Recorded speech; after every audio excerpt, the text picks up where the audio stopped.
Queremos dedicarle los minutos finales al tema del INDEC, pero a un aspecto del INDEC que no está presente. Ya hablábamos barras bravas y demás, da para todo el INDEC, ¿no? Pero hay un censo este año. ¿Se va a poder hacer? Bueno, esta es la gran pregunta y hay dos tipos de interrogantes. ¿Cuáles? Que son, primero, desde el punto de vista de la credibilidad.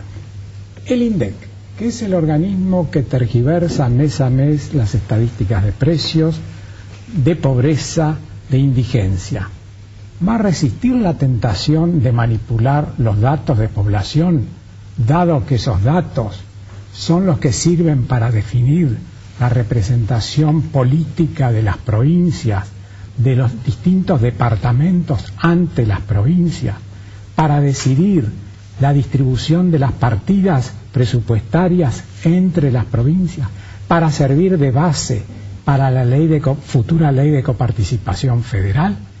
Es decir, la implicancia que puede tener el manejo de las cifras de un censo de población son harto mayores que las del manejo de un índice de precios, por el impacto político, económico y social que esa puede tener. Esto desde el punto de vista de la credibilidad. Desde el punto de vista técnico, nosotros ya hemos tenido bajo esta conducción del INDEC experiencia de un censo nacional que fue el Censo Nacional Agropecuario. Sí. Supuestamente debía concluir el 30 de junio del 2008. Repito, 2008. Ajá. Al día de la fecha todavía se está realizando ese supuesto Censo Nacional Agropecuario. Claro. Y tiene fecha de finalización, ahora después de varias prórrogas, por ahora el 31 de octubre de este año. O sea, técnicamente usted no puede hacer un censo que se arrastre a lo largo de 2 años y medio, porque el concepto de censo es una fotografía. El censo de población se hace en un día, un censo agropecuario se hace en un mes, 2 meses a lo sumo, no en 2 años y medio, cuando en este momento se le está preguntando a la gente qué hizo en el año 2007, claro, por ejemplo. Correcto. Ahora, esto que plantea como dos interrogantes, ¿ustedes entienden que hará factible esto? Y fundamentalmente, si se hace, ¿qué garantía tendrá en atención a esto que sea algo válido? Es terriblemente importante y muy difícil de contestar esa pregunta. La Asociación de Estudio de Población de la Argentina, que entiendo que a ese conjunto usted denominó a ustedes, entregó hace un mes al INDEC un documento alertando las preocupaciones que los investigadores que la integran tienen sobre esta inminencia de realización del censo. Para tener alguna idea de las preocupaciones, normalmente un censo de población empieza su preparación al menos un quinquenio antes. Se suele decir en la jerga que cuando se termina de procesar un censo empiezan las tareas preparatorias del siguiente.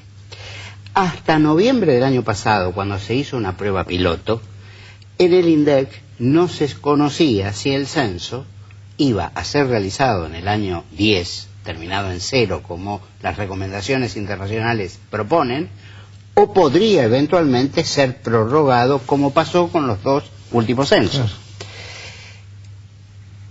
Ese desconocimiento de lo que había antes, que algunos investigadores lo llaman el secreto con que se ha venido trabajando, es altamente inquietante, porque no hay en la comunidad académica respecto de cuáles son los pasos que se vinieron dando. Con lo cual creo que le estoy respondiendo en parte, no por la positiva, pero yo creo que hay otra cosa más que es difícil de medir, pero que seguramente tiene una potencialidad mucho más dramática. Si todo esto que describía Becker recién y que los ciudadanos comunes sentimos en nuestro entorno respecto de la incredibilidad otorgada a la información producida por el INDEC, no es improbable que se trasunte en que la población, que es la que origina la información que procesa un instituto de estadístico, conteste fielmente o no. Claro. Ese punto es mucho más complejo de predecir, pero precisamente todas estas acciones desafortunadas o inacciones alimentan esa otra preocupación. Correcto. Ahora, El tema es, ¿y qué pasa si se hace mal? Bueno, si se hace mal, esas son las cifras que van a regir todo el sistema estadístico de la Argentina hasta el año 2020, porque el censo, de alguna manera, es como la madre de las estadísticas. Todas las muestras que se utilizan luego para los distintos tipos de encuestas económicos, sociales, para fijar políticas de vivienda, políticas de educación, políticas de salud, se basa en esos datos.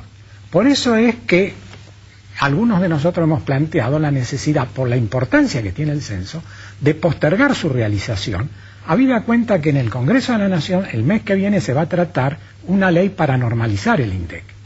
Creo yo que es necesario que dentro de ese cuerpo de la ley, uno de sus artículos contemple la postergación del censo de población hasta el momento en el que el INDEC esté normalizado y esté técnicamente en condiciones de llevar adelante ese evento que es de enorme significación para el sistema estadístico nacional. En este contexto, si se llevara a cabo, si aún así se llevara a cabo, ¿qué hacer?